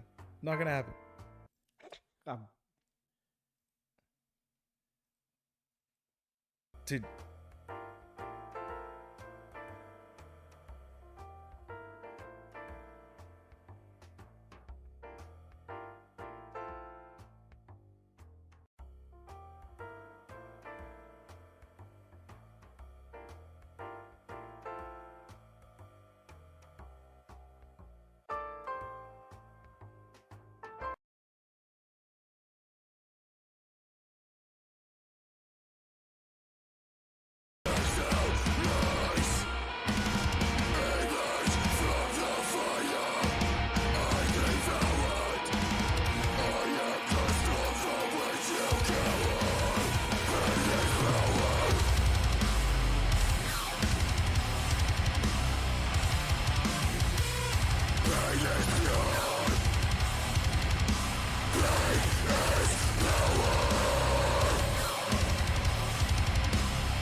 Drink. Because we made some mistakes, but it's all right. It's all right. Tons. There we go. There we go. We got Pete. You know what? There we go. Change it up. Yo, this band from Red God. That's Audrey. I know that's Audrey. Bro, obviously. Audrey and Brian, they're like the biggest Peasant fans in the world. No, wow, geez, bro. That video that they put out on the Red God channel was next level. It's like that. What's that dude Ghostman kind of vibe? Oh, the Underworld. No, wait, it wasn't Underworld. It was Van Helsing, Audrey. I remember. Yeah, dude. Yeah. You see what happens here at Papa G's house, bro? You gotta pee, bro. You know, you can't just sit there holding it the whole time. And I don't want to be too grotesque here, but I literally peed that entire break. I cannot tell you how long I peed for. Yeah, those Tafel lagers can really settle themselves in, eh? But like they quadruple their size after you drink them. 100%, dude. I really struggled now. I don't know how Art didn't go for a pee now. I don't know if you even need a pee, dude. Dude, I'm like a camel. I'm 42, going on 43 years. Many years of teaching myself. Just hold it on your back, bro. But dude, I mean, I'm so glad you guys are like, hey guys, load shedding didn't kick in. You want to talk some more shit? I think that's the first time that's ever happened to me, was where guys were still in the chat. Actually, I gotta give big props to Art for keeping them there, because then they eventually. Oh shit! One beer, bro. Yo, okay. No. Here we go. Yeah. Are you back in there? I've been. This has turned into a Discord party, boys. Yeah, this will just be our excuse to drink every week. Yeah, there we go. Well, listen, it's my excuse to drink every week. I think after this show, I'm gonna drink all week. Yeah, for sure. Hey, listen, but it's been a far smoother episode than the last couple, so I'm very, very stoked, and then we don't have any doubling on the audio and all that kind of shit. Yeah, we've only made 4 errors, and the last time I think we were in the teens. Yeah, look, we'll get there. We'll get there slowly but surely. But you know, it's great that you guys, like you, Pete, that you guys understand this vibe. That it's, you know, it's never going to be 100% all the time, 100% of the time. You know what I mean? Like Ron Burgundy says, you know. Sure, dude. Like That's our lives, bro. Yeah, I think we're very used to that.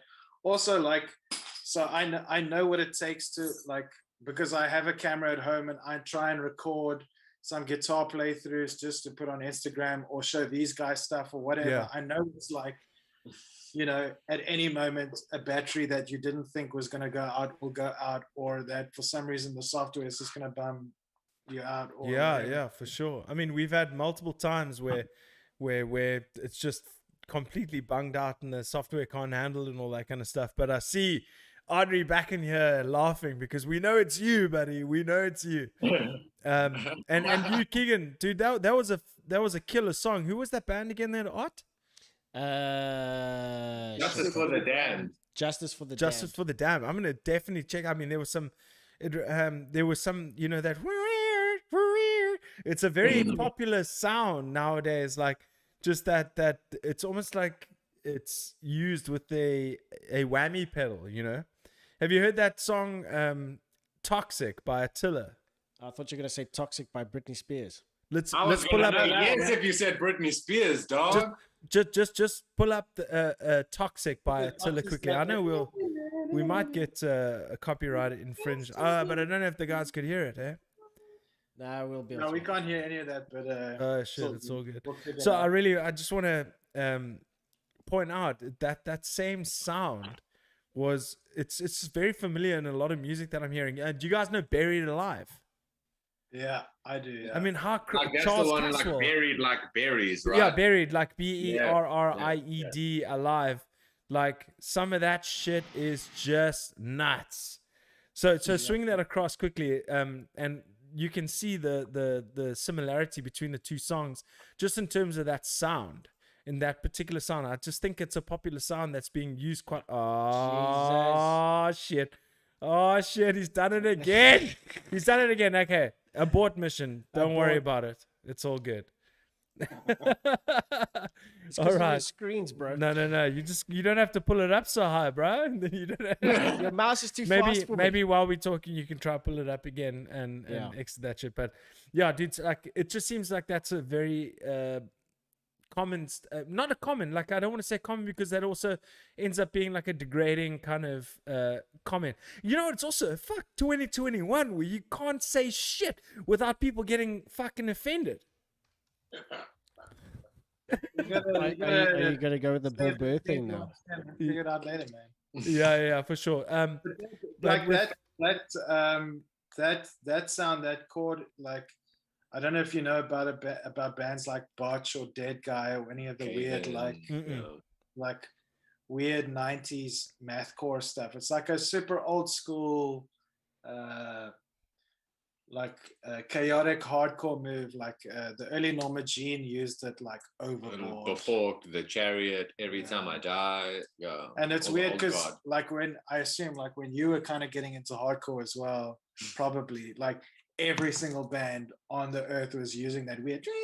Because it was like, hey, how many breakdowns can we put in one song? And it was cool, it worked. But like a band, like what gets me pumped about that band is that they're using these tropes that a lot of metalcore bands and deathcore bands and hardcore bands are using, but they're doing it in a way that's super fresh. Yeah. And that's why they excite me now at the moment, because I'm going like, okay, shit, like, cool, you are using this cheesy shit that's been overdone and like that everybody knows about, but it's super fresh when they pull it off. Yeah, so, of course. But also, like, I mean, I also like when I say it's a common sound or something that I've heard a lot. It is something that I've heard a lot, but there's no negative inference that I draw from that in any way, shape, or form. It's just like, you know, when you talk to artists and stuff, it's like they want to be like, I've heard that before, and they try and like compare you to some sort of band and stuff. It's also, but there's you a can fine definitely line. notice like I mean, again, you don't want to say like trend because that kind of has a negative connotation. But you can 100%. notice sort of like trends and I guess like tones or whatever. Like after, and I know it's something that people talk about fucking all the time, but like after Bring Me the Horizon brought out that Sempiternal album, they got a bit more like anthemic and they brought in the synths and stuff. Like everybody was like, okay, cool, that's my shit. We doing that as Shadow well. Moses, what a track. Yeah. You know that vibe. A lot of bands sort of kind of adopted a little bit of that element into their own sound in terms of their evolution as well. So I don't think like trends are always the worst thing. It's like how you fit within those trends that kind of set you apart from other people. Like there are so few bands that are good enough to like set trends, and the rest of us have to kind of figure out where we fit in with the whole scheme. And if you do it in a tasteful way, I think it can still resonate with a lot of people. Yeah, dude, I completely agree with you. I mean, it's at the same time, it's also like there are only so many notes on a musical scale. There's only so many notes on a fretboard. There's only so much you can do, and then immediately, because obviously music is just coming from all sides now because it's so accessible, it's so oversaturated. Well, I mean, I wouldn't say oversaturated because people creating art is not oversaturation. It's just there's a lot of it, and it just seems like it's a little harder to find these days, the gems that you want to find, and that for me is now become the responsibility of the band themselves, the band members themselves, to say, listen, if you want our art to be recognized and if you want our art to be out there, then we need to put in the work in order for that stuff to be reached to whoever needs to hear it. Yeah. Yeah. Like I was probably way too stoned when I watched this, but like a couple months ago, I found one of these YouTube clips where this guy was trying to explain how this concept of music being maths, and that you have an infinite amount of notes on a fretboard that you could combine to make an infinite amount of music. Yeah. He literally mapped out how much content you could make by playing any variation of those notes on a fretboard for like 2 minutes long or whatever, and what that music would sound like and how it would work. And what he did was, on top of that, is he tried to figure out how many pieces of popular music have been released according to like how many equations are possible. And what he found was that there are only some, I might be totally butchering this right now, but there's only something like between 9 and 12% of the possible equations that are possible in music that we actually release as human beings. So there is literally a formula that we as listeners, regardless of like what genre it is, that we assume or hear as music instantly. And I thought that was super interesting. It's like 100%. Yeah, sure. Like as underground musicians or whatever, we're always like, yeah, but fuck, it's not fucked up enough or blah, blah, blah. But at the end of the day, even that is something that we still have within that 9 to 12% range that we still prefer to work with. It's not like we're taking a frying pan and throwing it against the wall and like calling it a new song or whatever. It's like we're all trying to find where we fit in that whole. I completely can relate. I mean, I remember seeing a similar one. I don't think it was literally relating to the exact music itself, but it was relating more so to metalcore and those type of genres where there's only mathematically so many breakdowns that you can have.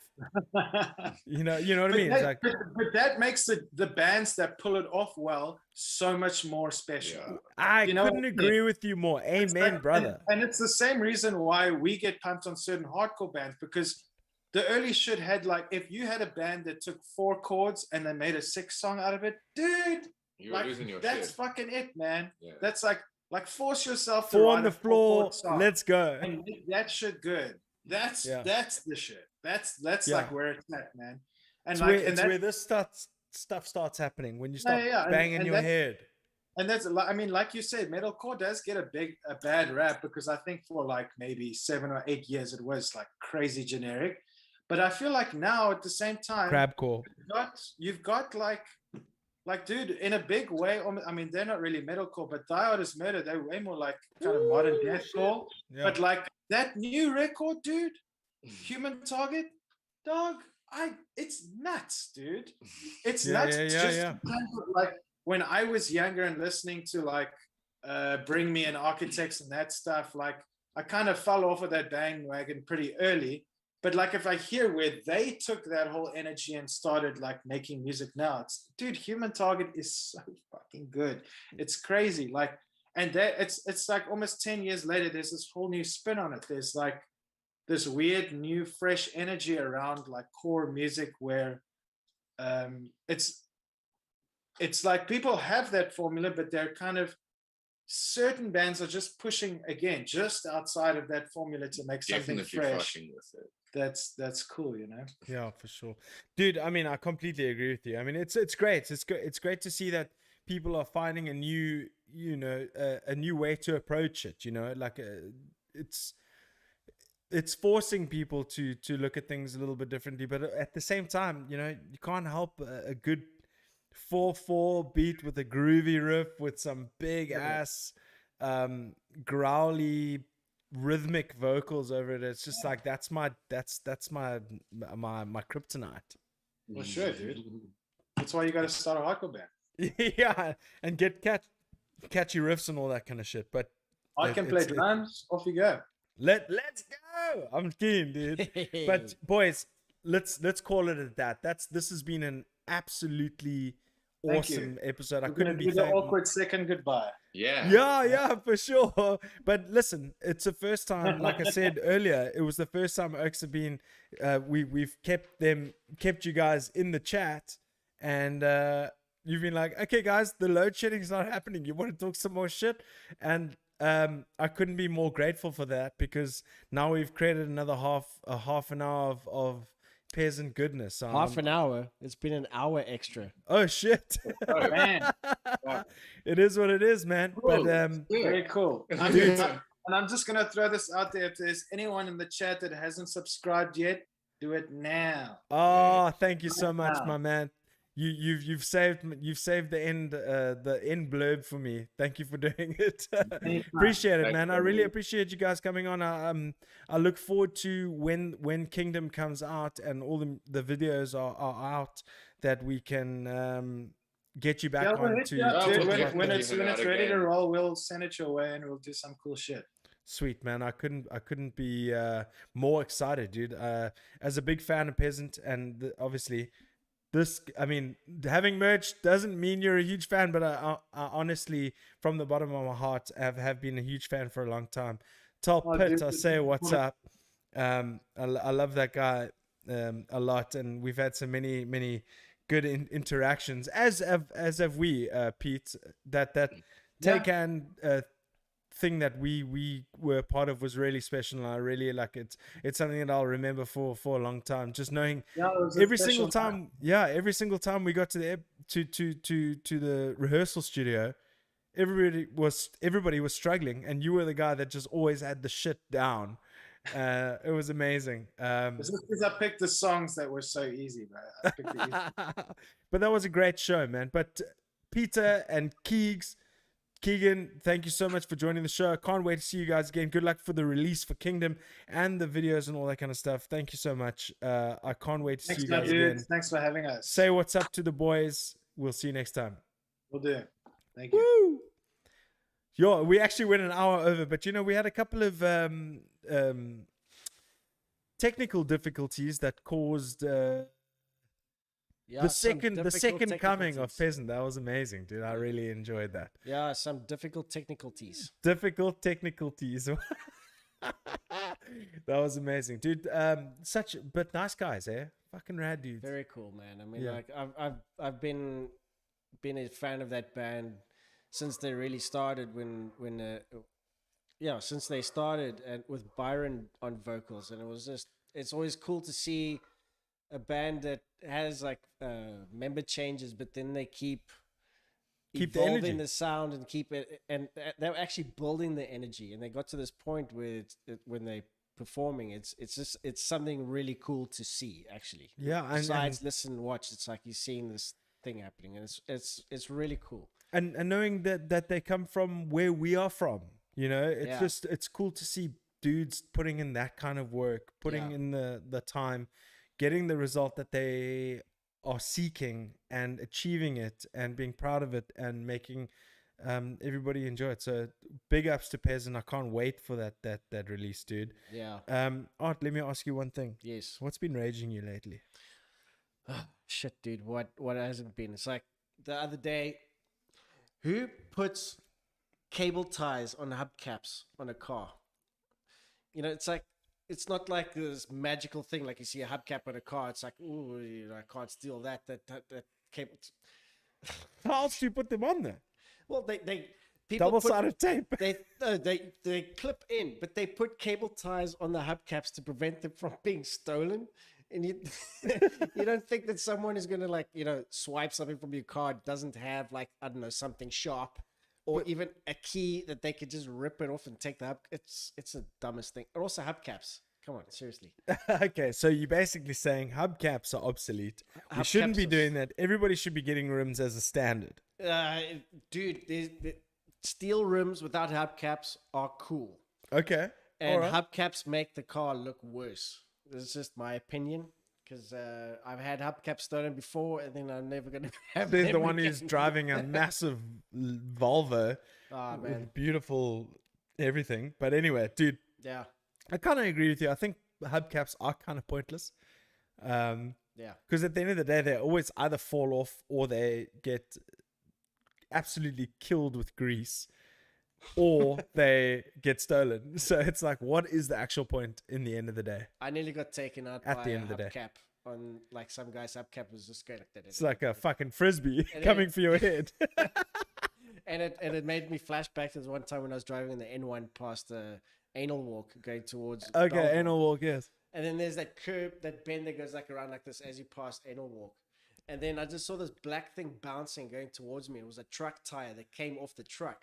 Oh, And shit. it bounced over 2 cars, over the center barrier, right over my car. It missed the windscreen like shit. about that much. And then it bounced. I checked in the mirrors. It missed all the cars. And I was like, if that was a hubcap, fine, whatever. But jeez, Well, those are the type of things that'll take your windscreen out, it bro. would have taken me out, dude. Yeah, for sure. Well, I'm so glad you're here with me on, and I gotta say, on your girlfriend's birthday, bro. What the fuck? So wishing Carolyn a very happy birthday. I hope you have an amazing evening. I'm very stoked Yeah, to well, have your man in my corner. At the end of the day. So thanks, dude. This was great. But I mean, all those technical difficulties, none of that shit was your fault.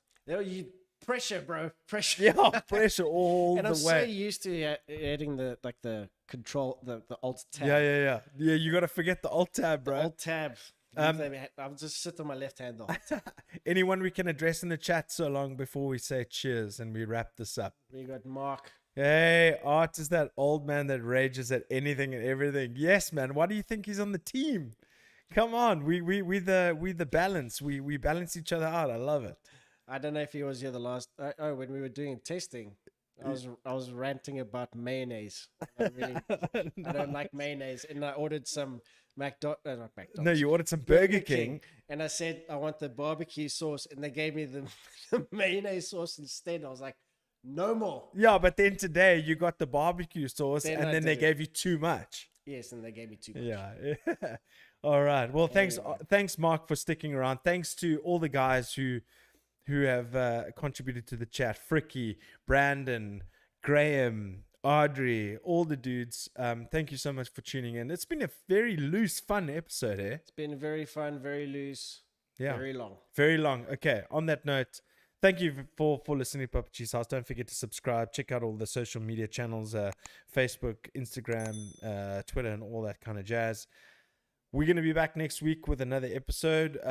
We don't know who we're going to get next week. It might be George van der Spey. It might be Kevin Rule. It might be with Dawn. It might be Mike Cubic. Who knows? It might be Ill System, my band, because at the end of the day, my band is releasing a new song called Rock Bottom with a music video next week, Friday. Next week, Friday, the 26th of March, Rock Bottom by Ill System is released. I cannot wait. But at the same token, go follow Peasant on YouTube, on Facebook, Instagram, everywhere they are big, and also go check out the Cape Town Hardcore Discord. But this has been a great episode. Can't wait. Thank you guys so much. But this is Papa G's House episode 76 with Keagan and Pieter of Peasant. Till then, we say peace. I don't wanna go anywhere else. I wanna go to Papa Jesus. Yeah, that's where we're going.